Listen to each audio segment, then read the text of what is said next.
All right, today we're diving into a really powerful, but let's be honest, often misunderstood retirement tool, the self-directed IRA. This is all about giving you the keys to your own retirement funds so you can invest in things you actually know and believe in, well beyond the traditional stock market. So let's jump right in. Have you ever found yourself staring at your 401k statement, the one full of stocks and bonds, and just thinking, man, I wish I could use this money to buy that rental property down the street, or maybe invest in my friend's startup that I know is going to be a winner? Well, if that sounds like you, then you're in exactly the right place. So here's the deal. On the left, you've got your standard IRA. It's the usual suspects: stocks, bonds, mutual funds. Totally fine, but pretty limited. But then you look to the right at the self-directed IRA, or SDIRA, and wow, the world just opens up. We're talking real estate, private companies, lending money directly. The possibilities are kind of huge.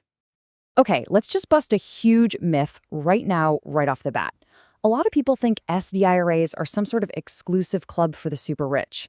That's just not true. The reality is, the IRS doesn't set any minimum investment amounts. This is a tool available to literally any investor who wants more control and wants to diversify outside the stock market. So here's our game plan for this explainer. We're going to start with the why, the appeal of going beyond stocks. Then we're going to hammer home the one golden rule you absolutely have to know.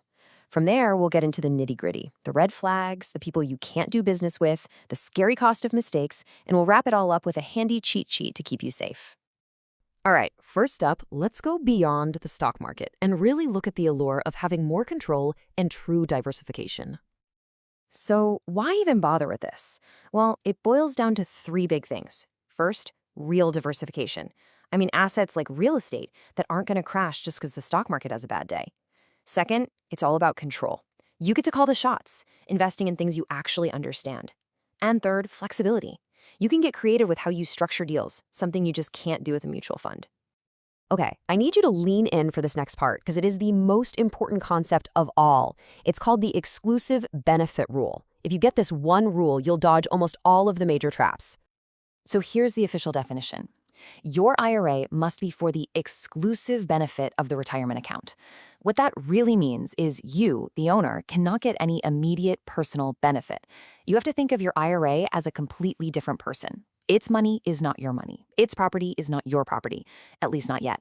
Let's put it even more simply. Every single thing your IRA does, every investment, every expense paid, it has to only benefit the IRA. It sounds so straightforward, but trust me, this is where almost everyone gets tripped up. And that leads us perfectly into our next section, the red flags and the outright prohibitions. Let's look at some common mistakes that can cost you big time. All right, let's run through a scenario. Your SDIRA buys a rental house that needs some work. You're pretty handy, and you figure you can save the IRA a few $1,000 by putting in new floors yourself. So, can you do it? The answer is a hard no. Absolutely not. This is a textbook case of what the IRS calls self-dealing. See, by providing your own labor, your sweat equity, you're providing a personal benefit to the investment. And that breaks the golden rule. The IRA has to hire and pay a totally unrelated person to do that work. Okay, how about this one? Your SDIRA buys a cabin in the woods. You're not trying to get a free ride. You are more than happy to pay the going rate, the same fair market rent as anyone else, to use it for a weekend. That's gotta be okay, right? Nope, wrong again.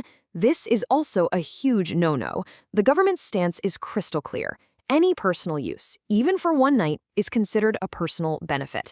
It does not matter if you pay rent. That asset belongs to the IRA, and its one and only job is to make money for the IRA, not for your personal enjoyment. So, all this talk about personal benefit leads us right to another critical topic, the disqualified persons list. This is the IRS's official list of people and businesses your IRA is strictly forbidden from dealing with. So who's on this banned list? Well, it starts with you, and then it extends up and down your family tree, your spouse, your parents and grandparents, your kids and grandkids.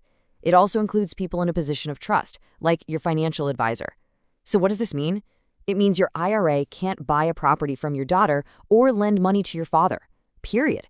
All deals have to be with unrelated people. So we've gone over all of these rules, but what actually happens if you break one? Well, this brings us to the high cost of mistakes.